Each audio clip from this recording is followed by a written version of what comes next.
무극전 봉인된 천재. 1화. 멸문의 불길. 새벽녘.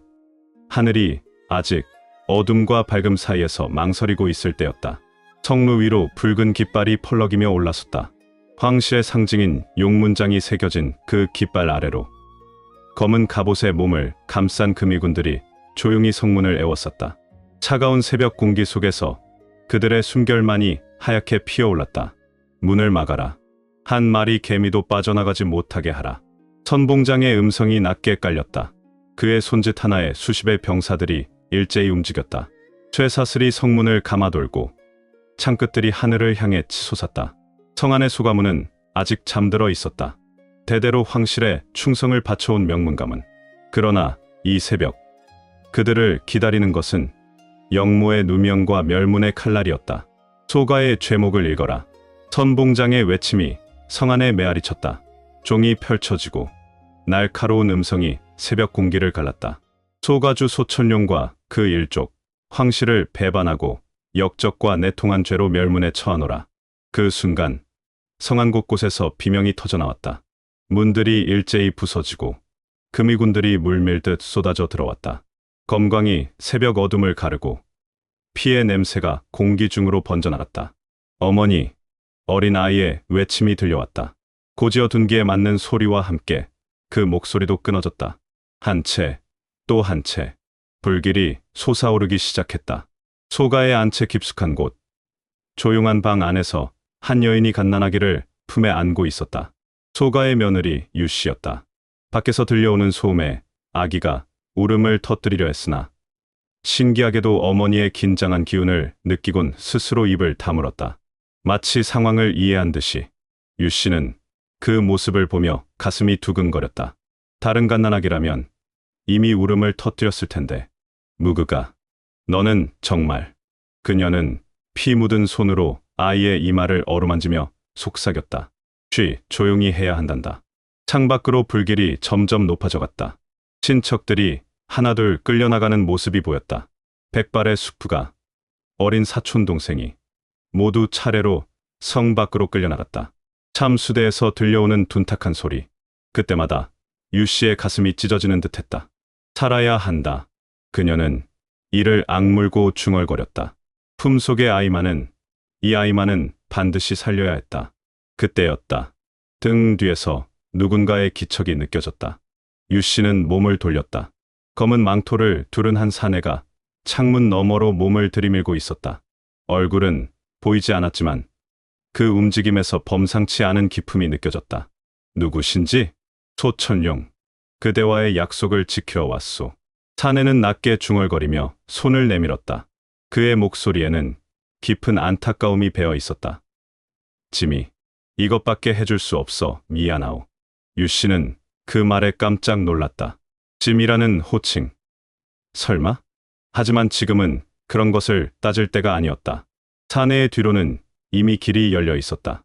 금이군들이 촘촘히 둘러싼 포위망에 어떻게 구멍이 뚫렸는지 알 수 없었지만 이 사람이라면 가능할 것 같았다. 유씨는 더 이상 망설이지 않았다. 아이를 더욱 꽉 품에 안고 창문을 넘어섰다. 조용히, 숨소리도 내지 마시오. 사내의 인도를 따라 그들은 어둠 속을 빠져나갔다. 담장을 넘고 골목을 돌고 때로는 지붕 위로 뛰어올라가며 성 밖을 향해 나아갔다. 그런데 성문 앞에서 발각되고 말았다. 저기다. 도망자가 있다. 금이군 하나가 소리쳤다. 그러나 사내를 보는 순간 그는 얼굴이 하얗게 질렸다.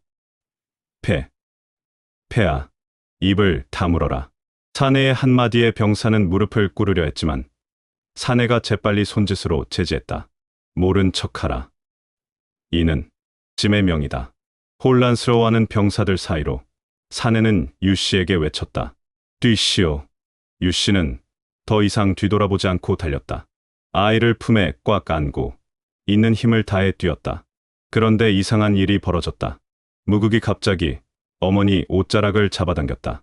그 순간 창끝이 바로 그 자리를 스쳐 지나갔다. 갓난아기가 위험을 미리 감지한 것일까? 유씨는 놀란 가슴을 쓸어내리며 달렸다. 살아야 한다, 살아야 한다. 그 말만 되뇌며 오직 앞만 보고 달렸다. 성을 빠져나온 것은 기적이었다. 하지만 도시로 향할 수는 없었다.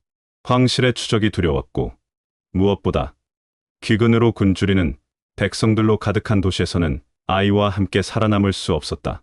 유 씨는 결국 산으로 향했다.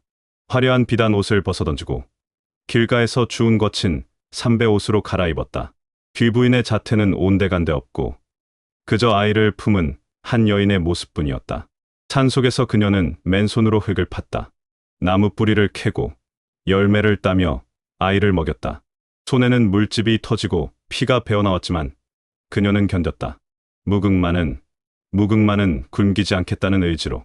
첫 번째 겨울이 지나고 두 번째 봄이 왔다.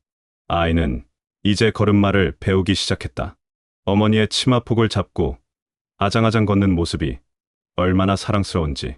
그런데 이상한 일들이 계속 일어났다. 걸음마를 배우던 무국은 어머니가 먹어도 되는 열매와 독이 있는 열매를 신기하게도 구분해냈다. 빨간 열매를 집어들었다가 고개를 저으며 내려놓고 까만 열매만 골라서 어머니에게 가져왔다. 이상하구나. 누가 가르쳐준 적도 없는데. 유 씨는 감탄하며 중얼거렸다. 아이가 말을 배우기 시작했을 때는 더욱 놀라웠다. 다른 아이들은 말을 배우기도 힘들어하는데 이 아이는 그녀가 한 번만 들려준 자장가를 벌써 흥얼거리고 있었다. 무그가 내가 정말 범상치 않구나. 아이가 말을 배우기 시작했을 때 그녀가 가장 먼저 가르친 것은 이름이었다. 무극. 내 이름은 무극이다. 아이는 맑은 눈으로 어머니를 바라보며 또박또박 말했다. 무극. 엄마. 그 순간 바람이 불어왔다. 산 너머에서 불어오는 바람이 모자의 머리카락을 흩날렸다. 그 바람 속에서 유 씨는 무언가를 느꼈다. 운명이었다. 이 아이가 언젠가는 그날의 진실을 알게 될 것이고 복수의 길을 걷게 될 것이라는 예감. 하지만 그 복수가 누구를 향해야 할지 그것은 너무나 복잡한 문제였다. 하지만 지금은 그저 살아가는 것이 전부였다. 하루하루를 한 걸음 한 걸음을. 해가 저물어 갔다. 산 너머로 붉은 노을이 번져나가고 그 빛이 모자의 얼굴을 물들였다. 유 씨는 아이를 무릎에 앉히고 먼 산을 바라보았다. 무그가 어머니가 너에게 해줄 이야기가 많이 있단다. 아이는 고개를 갸우뚱하며 어머니를 올려다보았다. 그 눈빛에는 또래 아이들과는 다른 무언가 깊이 있는 것이 담겨 있었다. 하지만 그 이야기들은 내가 더 자란 후에 해주마. 지금은 그저 이렇게 함께 있는 것만으로도 충분하구나.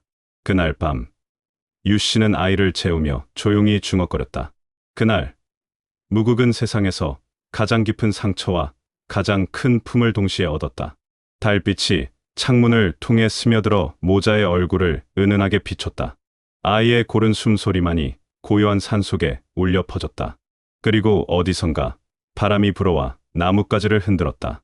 마치 무언가 큰 일이 시작될 것임을, 그리고 이 아이가 범상치 않은 운명을 타고났음을 예고하는 듯이.